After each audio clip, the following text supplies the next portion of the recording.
Sedikitnya 76 pegawai Rumah Sakit Umum Dr. Sujati Purwodadi Grobogan, Jawa Tengah harus menjalani isolasi mandiri pasca menangani pasien positif corona asal desa Bangsri, Grobogan, Jawa Tengah.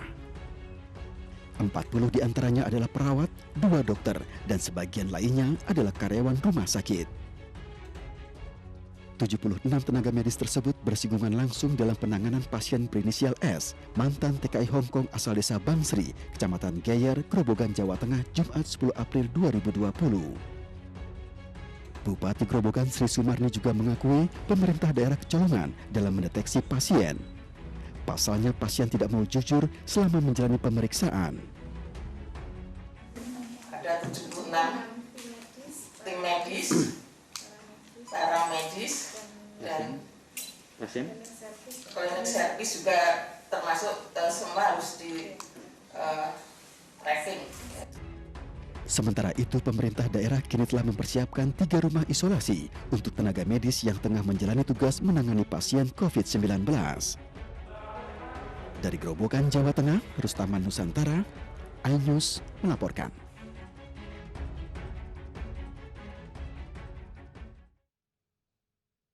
Lantas bagaimana kondisi para pegawai yang menjalankan isolasi dan bagaimana situasi perkembangan terkini, sudah terhubung bersama kami Kadinkes Grobogan Slamet Widodo. Assalamualaikum, selamat malam Pak Slamet. Selamat malam Mas Abraham. Ya, Pak Slamet, bagaimana informasi terkini mengenai 76 tenaga medis termasuk staf rumah sakit yang harus dikarantina mandiri sementara akibat kontak dengan pasien positif? Baik, alhamdulillah perkembangan tenaga kesehatan yang kita isolasi setelah berinteraksi dengan penderita S yang ternyata memang COVID positif ini memang sekarang ini sudah membaik. Oke. Bisa diceritakan dari awal Pak, mengapa disebutkan pasien tak jujur, belakangan juga ada tudingan bahwa pemerintah daerah ini kecolongan Pak? Ya, jadi memang penderita ini adalah di bulan Desember itu, tanggal 17 Desember memang pulang dari Hong Kong, kemudian di Maret, ya bulan Maret, di minggu pertama ini kemudian ke Jogja, kemudian setelah dari Jogja seminggu kemudian sakit, kemudian seminggu setelahnya berobat ke Sragen, kemudian dari poliklinik yang ada di Sragen kita rujuk ke Rumah Sakit Raden Sujati. Yang kita sayangkan adalah pada saat mengadakan pemeriksaan di Rumah Sakit Raden Sujati, penderita tidak menceritakan yang sebenarnya.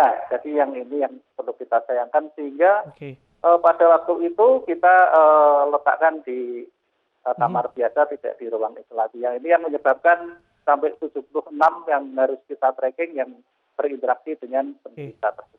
76 itu angka yang tidak sedikit Pak. Bagaimana dengan tugas dan tanggung jawab mereka Pak? Saya kira tugas dan tanggung jawab mereka kan bisa untuk pelayanan kan bisa diambil dengan petugas-petugas lain. Sedangkan yang 76 ini memang kita letakkan di ruang isolasi yang kebetulan di Rumah Sakit Raden Sujati itu memang sudah menyediakan 4 ruang isolasi. Kemudian selain itu juga kita menyediakan tempat di rumah dinas wakil bupati yang kita gunakan juga untuk mengisolasi tenaga-tenaga kesehatan tersebut. Oke. Selain 76 yang dirumahkan dalam tanda kutip sementara ini ya Pak, karena isolasi mandiri, bagaimana tracking kontak pasien positif lain di wilayahnya, di kampungnya atau di tetangganya?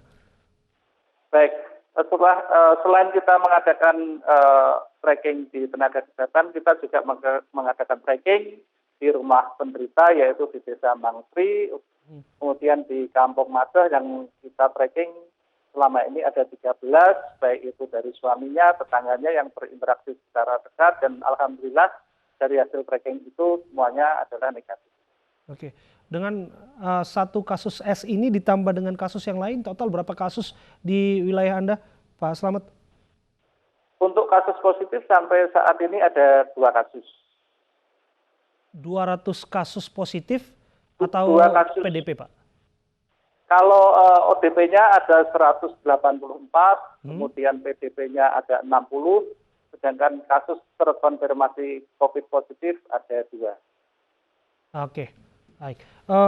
Pak, dengan 76 yang dirumahkan ini, kita juga penasaran mengapa sampai sebegitu banyak yang harus dirumahkan, sampai staf medisnya juga tidak hanya dokter dan juga perawat. Apa interaksi yang dilakukan memang sesungguhnya dengan pasien ini?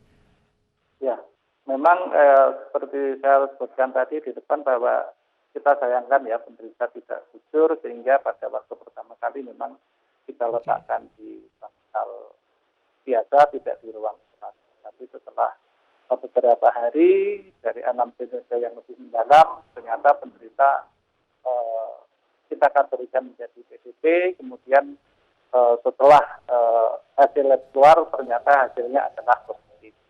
Kemudian mereka juga sempat kontrol juga ke rumah sakit umum dan kita juga pada waktu itu juga belum tahu kalau hasil labnya juga positif. Jadi yang berinteraksi dengan penderita tersebut ya tadi cukup banyak 76.